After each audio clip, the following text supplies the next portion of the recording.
இது மகிமை நேரம். மகிமை டிவி நேயர்களுக்கு அன்பின் வாழ்த்துக்கள். மகிமை நேர நிகழ்ச்சியின் வாயிலாக உங்களை மறுபடியுமாக சந்திப்பதிலே மிகுந்த மகிழ்ச்சி அடைகிறேன். நேற்றைய தினத்திலே சுய பரிசோதனை அனுபவத்தை குறித்து நாம் தியானித்தோம். இன்றைய நாளிலே சாட்சியின் அனுபவத்தை குறித்து நாம் தியானிக்கலாம். நம்மளுடைய வாழ்க்கை ஆண்டவருக்காக வாழ்ந்து காட்டும் வாழ்க்கையே சாட்சியின் வாழ்க்கை. எது சாட்சி? நாம் தான் சாட்சி. ஆண்டவருடைய சமூகத்திலே நம்மளுடைய வாழ்க்கை ஆண்டவர் சமூகத்திலே வாழ்ந்து காட்டுவதே சாட்சியாக இருக்கிறது. நம்மளுடைய ஒவ்வொரு காரியமும் செயல்களும் ஆண்டவருக்கு சாட்சியாக இருக்க வேண்டும். 3 காரியத்திலே நாம் சாட்சியை ஆண்டவர் எதிர்பார்க்கிறார். தனிப்பட்ட வாழ்க்கை, குடும்ப வாழ்க்கை, சமுதாய வாழ்க்கையிலே நம்மளுடைய சாட்சி ஆண்டவரை முன்னிறுத்த வேண்டும். முதலாவது தனிப்பட்ட வாழ்க்கையின் சாட்சி. எனக்கு தெரிந்த ஒரு சகோதரன் பாருங்க, ஒரு முறை என்னோடு இரவு வேளையிலே அவன் அழுது கொண்டு ஃபோனிலே பேசினான். 1 நிமிடம்தான், நான் இன்றைக்கு நான் மரித்திருப்பேன். நான் பைக்கில் சென்று கொண்டு இருக்கும்போது எனக்கு முன்பதாக ஒரு லாரி வந்து நின்றது. எனக்கு எதுவுமே தெரியல, சிலுவை மாத்திரமே எனக்கு தெரிந்தது என்று சொல்லி அழுதான். பாருங்க, நான் அந்த வேளையிலே அவனோடு நான் சொன்னேன், நீ இன்றைக்கு மரித்திருந்தால் நீ எங்கே செல்வாய் என்று கேட்டேன். அவன் சொன்னான், நிச்சயமாக நான் நரகத்துக்கு தான் செல்வேன். ஆண்டவர் என்னை ஏன் காப்பாற்றினார்? நான் ஆலயத்துக்கு செல்வதில்லை, நான் வேதத்தை கூட வாசித்ததில்லை, நான் என்னுடைய சுய இச்சையினாலே நான் இஷ்டத்துக்கு தான் போனேன், எப்படி என்னை ஆண்டவர் காப்பாற்றினார் என்று சொல்லி அவன் சொன்னான். அவனோடு ஆண்டோடைய வார்த்தையை சொல்லிவிட்டு நான் கடந்து விட்டேன். பாருங்க, அந்த பல நாட்கள் கழித்து அவனை பார்க்கும்போது அவன் ஆண்டவருக்காக நான் ஊழியம் செய்கிறேன் என்று சாட்சி சொன்னான். பாருங்க, இது ஒரு தனி மனிதனுடைய சாட்சி. பாருங்க, ஆண்டவர் நம்மை அதை எதிர்பார்க்கிறார். வேதாகமத்திலும் இங்கே மார்த்தாள் மரியாள் என்று 2 சகோதரிகள் இருக்கிறார்கள். இங்கே ஆண்டவர் ஆண்டவரே சாட்சி சொல்கிறார். மரியாள் தன்னை விட்டு எடுபடாத நல்ல பங்கை தெரிந்து கொண்டாள். பாருங்க, ஆண்டவர் சமூகத்திலே காத்திருந்து ஆண்டவர் சொல்கின்ற வார்த்தைக்கு கீழ்ப்படுகிறதே மிகப்பெரிய சாட்சி. 2வதாக பார்த்தோம்னால் குடும்ப வாழ்க்கையிலே சாட்சி. எனக்கு தெரிந்த ஒரு சகோதரி தன்னுடைய தம்பியுடைய திருமண காரியத்துக்காக அவங்க பிரயாசப்பட்டு இருந்தாங்க. அவங்களுடைய மனைவி அவங்களுடைய அந்த பெண் எப்படி இருக்க வேண்டும் என்று சொல்லி வர்ணிச்சாங்க. அந்த பெண் எங்களுக்கு நாங்கள் எதுவுமே எதிர்பார்க்கல, பிள்ளை ஆண்டவருக்கு கீழ்ப்படுகிற பிள்ளையா இருக்கணும்னு சொன்னாங்க. அப்படியே ஒரு மகளை பார்த்தாங்க, என்னோடு சொன்னாங்க, அந்த பெண் எப்படிப்பட்டவள் தெரியுமா?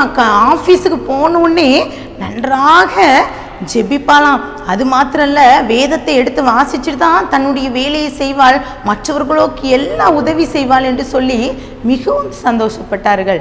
இங்கே அந்த திருமணம் மிகவும் நேர்த்தியாக நடைபெற்றது. 1 மாதம் கழித்து அந்த சகோதரியை நான் பார்க்கும்போது அவங்க சொன்னாங்க, என்னுடைய தம்பி அவனுடைய திருமண வாழ்க்கையிலே ஒரு பிரச்சனை, அவள் டைவர்ஸ்க்கு அப்ளை பண்ணிவிட்டாள் என்று சொல்லி ரொம்ப வருத்தப்பட்டாங்க. பாருங்க, கேட்கும்போது அந்த பிள்ளைகளுடைய குணாதிசயங்களை நீங்கள் சொன்னீங்களே, ஆனால் ஏன் இப்படி ஆயிடுச்சுன்னு சொல்லும்போது, அவள் வெளி தோற்றத்தை வெளியே மட்டும்தான் நாங்கள் பார்த்தோம், அவளுடைய செயல்கள் எல்லாம் உண்மையே இல்லை என்று சொல்லி அவர் சொன்ன. குடும்ப வாழ்க்கையிலே சாட்சி இல்லை.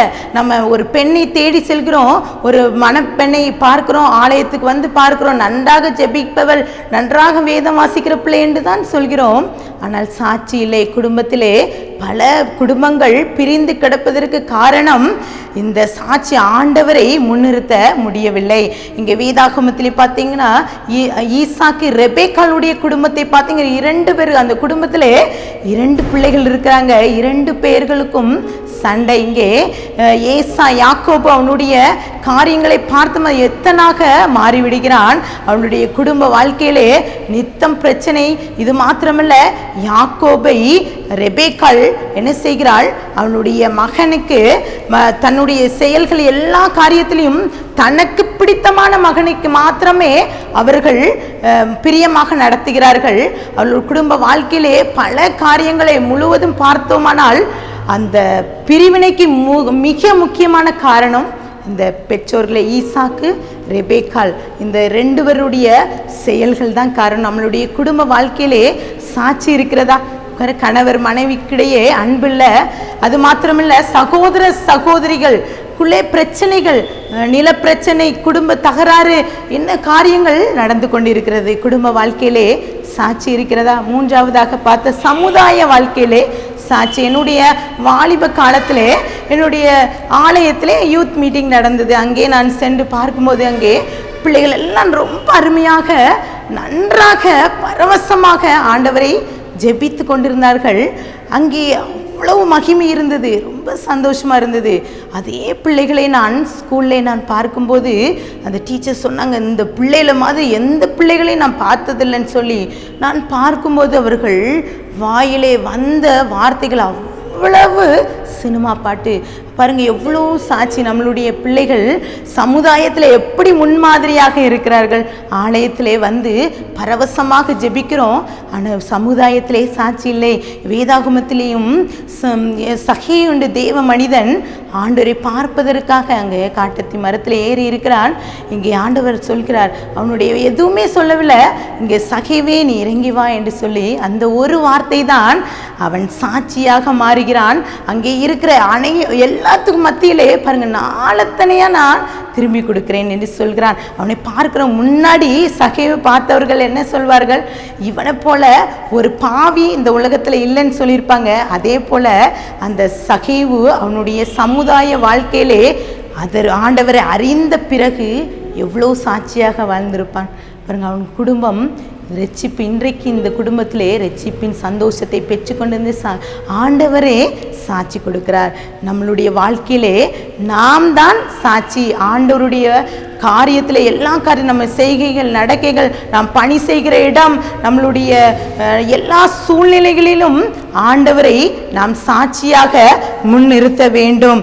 இவ்வாறாக வேதம் சொல்கிறது, பரிசுத்த ஆவி உங்களிடத்தில் வரும்போது நீங்கள் பலனடைந்து எருசலேமிலும் யூதாவிலும் முழுவதிலும் சமாரியாவிலும் பூமியின் கடையாந்திரம் பரியந்தமும் கடைசி பரியந்தமும் எனக்கு சாட்சியாக இருப்பீர்கள் என்றார். அப்போஸ்தலர் 1:8 நாம் வாசிக்கிறோம். அதே போல் மத்தேயு 5:14 மனுஷர்கள் உங்கள் நற்கிரியை கண்டு பரலோகத்தில் இருக்கிற உங்கள் பிதாவை மகிமைப்படுத்தும்படி உங்கள் வெளிச்சம் அவர்கள் முன்பாக பிரகாசிக்க கடவுது என்று சொல்லி வேதாகம் நமக்கு கற்றுத் தருகிறது.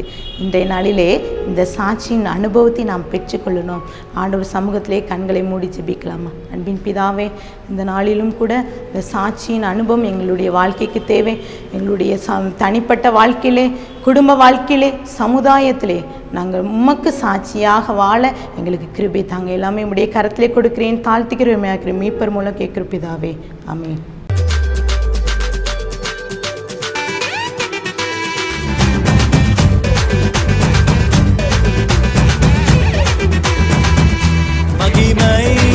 மகிமை